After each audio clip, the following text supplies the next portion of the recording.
வாழ்க வையகம், வாழ்க வையகம், வாழ்க வளமுடன். வாழ்க வையகம், வாழ்க வையகம், வாழ்க வளமுடன். குரு வாழ்க, குருநாமம் வாழ்க, குருவே துணை. ஆசான் அருள் தந்தை அவர்கள் வடிவமைத்து கொடுத்த புத்தகங்களில் ஒன்றாக கேள்வி பதில் நிகழ்ச்சியின் தொடர்ச்சியில் இன்று நாம் சிந்திக்கவிருக்கும் கேள்வியும் அதில் மகானின் அவர்கள் கூறிய பதிலையும் பற்றி பார்ப்போம்.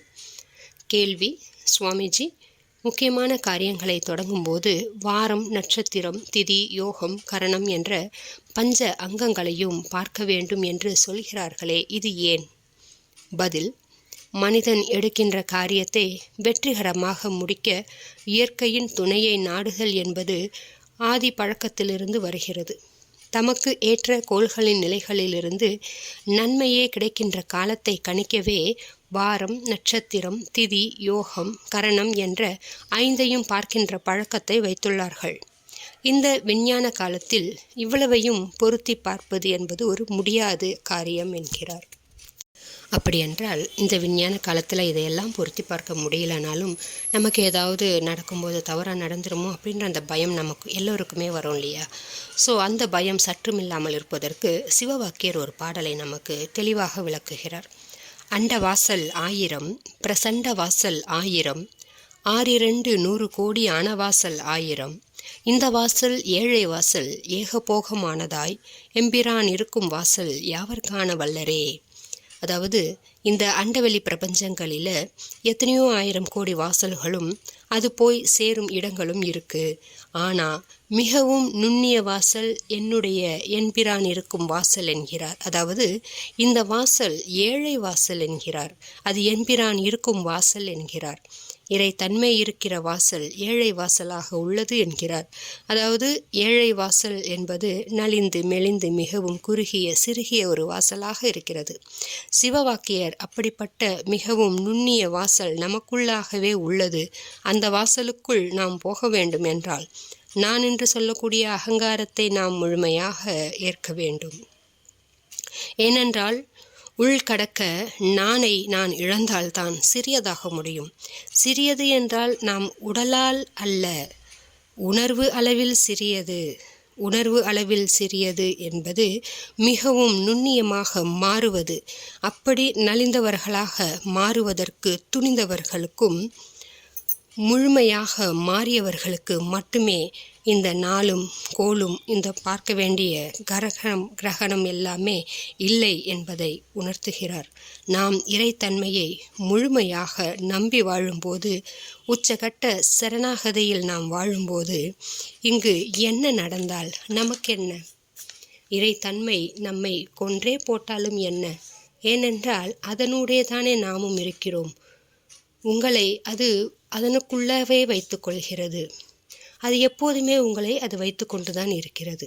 அப்போ இறைத்தன்மை அதை தாண்டி நம்மை அதை விட்டு அது எங்கும் தூக்கி போட முடியாது. ஸோ இறைத்தன்மை தான் எல்லாம் என்று வாழ நினைத்தவர்களுக்கு நாளும் கிடையாது, கோளும் கிடையாது, எதையும் பார்க்க மாட்டார்கள், எதை பற்றியும் கவலைப்படவும் மாட்டார்கள். உள்ளிருந்து இறைத்தன்மை என்ன சொல்கிறதோ அதை செய்துவிட்டு போய்கிட்டே இருப்பார்கள். இறைத்தன்மையின் மடியிலேயே குழந்தைகளாக மாறி ஏறி உட்கார்ந்து வாழ்ந்து கொண்டிருப்பவர்களுக்கு என்ன பிரச்சனை வரப்போகிறது? அவர்கள் நாள், கோள், கிழமை எதுவுமே பார்க்க வேண்டியதே இல்லை. இதெல்லாம் பூமிக்கு கட்டுப்பட்டு, கிரகங்களுக்கு கட்டுப்பட்டு, மனதிற்கு கட்டுப்பட்டு வாழ்பவர்களுக்கு மட்டும்தான். அதெல்லாம் கடந்து வெட்டவெளி தன்மையில் அண்டத்துக்கு அப்பால் அந்த தன்மையோடு இணைந்து வாழ்பவர்களுக்கு இதெல்லாம் ஒரு கணக்கும் கிடையாது. அதற்கெல்லாம் அவர்கள் கட்டுப்படாதவர்கள், அந்த நலிந்தவர்கள். சிம்பிளாக சொல்ல வேணும்னா பகவானின் அடியார்கள், ஞானிகள், மகான்கள், தேவர்கள் எப்படி வேண்டுமானாலும் சொல்லலாம். இப்போ நமக்கு ஒரு கேள்வி வரும், அப்போ இப்படி வாழ்பவர்களுக்கும் தேடி தேடி பிரச்சனைகள் வருகிறதே, அது ஏன்? நிம்மதியாக அவர்கள் மட்டும் இருக்கிறார்களா? அதற்கான பதில் என்னவென்றால் 100% அல்ல, 200% உண்மையாக அந்த உண்மையை உணர்ந்தவர்கள் அமைதியாகத்தான் இருப்பார்கள். ஏனென்றால் அவர்களுக்கு தெரியும் இந்த உலகம் 100% மாயை என்பது. மனதின் ஆட்டத்தில் தான் எல்லாம் நடக்கிறது. அவர்களது மனம் சும்மா இருக்கிறது. பகவான் கட்டுப்பாட்டுக்குள் இருக்கும் உலகம் இது. அவர்கள் அதை உணர்ந்தவர்கள். அவர்கள் தாண்டி, இறைவனை தாண்டி, இறையருளை தாண்டி இங்கு ஒன்றும் நடக்காது. அப்படி நடந்தாலும் அது இறைவன் பார்த்து கொள்வார். அந்த உண்மை உணர்வில்தான் அவர்கள் சத்தியமாக வாழ்பவர்கள்.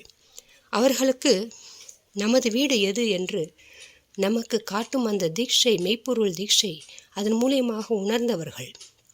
அதில் அவர்கள் நமது வீடு இதுதான் என்பதையும், இறந்த பின் நாம் சேர வேண்டிய இடமும் இதுதான் என்பதையும் அறிந்தும், மேலும் இனியும் பல பிறவிகள் நமக்கு இருந்தாலும் அதனுடைய அந்த நன்மை தீமைகள் எல்லாம் இந்த பிறவியில் அவர்களிடம் மொத்தமாக வந்துதானே விழும்.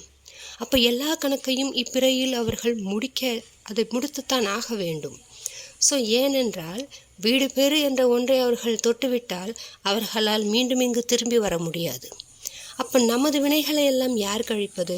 இந்த பிறவியிலே மொத்தமாக வைத்து முடிக்கப் போகிறார்கள். ஸோ அதனால் அவர்களுக்கும் அந்த பிரச்சனைகள் எல்லாம் வருகிறது, அதிகமாகவே வருகிறது. ஏனென்றால் அடுத்த பிறவியிலும் அவர்களோட அந்த வினைகள் எல்லாம் இப்பிறவியோடு கழிக்கப்படுகிறது. அப்போ இந்த பிறவியிலேயே மொத்தமாக வைத்து முடிக்கப் போகிறார்கள். இதனால் நீங்கள் ஜாதக கட்டங்களில் இவர்களதை நம்ம கணக்கை பார்க்கும் பொழுது இந்த பிறவிக்கான நமது கணக்குகள் மட்டும்தான் அதில் இருக்கும். பகவானோடு மெய்ப்பொருள் தீட்சை பெற்று வாழ்பவர்களுக்கு ஜாதக கட்டங்களின் கணக்கு செல்லவே செல்லாது. ஜோதிடர் ஒன்று சொல்வார், பகவான் நமக்கு வேறொன்று செய்து கொண்டிருப்பார். ஏனென்றால் அவர்களுக்கு கோள்களை கடந்து இறைத்தன்மையோடு வாழ்வார்கள். உண்மையான குரு நமது கோள்களின் தொடர்புகளை எல்லாம் துண்டித்து கண்டித்து விட்டார். டைரக்ட் லிங்க் கனெக்டட் டு பகவான். ஸோ ஒரு நொடியில் நிகழ்த்தி விடுவார் குரு. அதனை உருவமற்ற தன்மை மீது பூரண சரணாகதி கொண்டு வாழ்ந்தாலே போதும். மனம் கடந்து, இருமை கடந்து, வேற்றுமை கடந்து, எண்ணங்கள் கடந்து, எல்லாம் இறைத்தன்மை என்ற ஒருமைத்தன்மையில் வாழ்பவர்கள் எதுவுமே பார்க்க வேண்டாம். இரண்டாம் பிறப்பு பிறந்தவர்களுக்கு முதல் பிறப்பின் கணக்கு செல்லாது. நாம் நம்மை இறைவன் வழி நடத்துகிறார் என்ற இரண்டாம் பிறப்பின் மெய்ப்பொருள் தீட்சை பெற்று வாழ்வதால் நம் வாழ்வில் எல்லாம் இறை ஆற்றலால் நன்மையே நடக்கிறது. வாழ்க வளமுடன். வாழ்க வளமுடன். ஸ்கை வேதாத்திரியம் அமுதம் சேனலுக்கு இதுவரைக்கும் சப்ஸ்கிரைப் பண்ணின அனைத்து அன்பர்களுக்கும் மிக்க நன்றி. வாழ்க வளமுடன். அனைவரும் வேதாத்திரிய தத்துவங்களை உலகறிய செய்வோம். இந்த சேனலை உங்கள் அன்பர்கள் அனைவருக்கும் ஷேர் செய்து பயன்பெறுங்கள். நன்றி. வாழ்க வளமுடன்.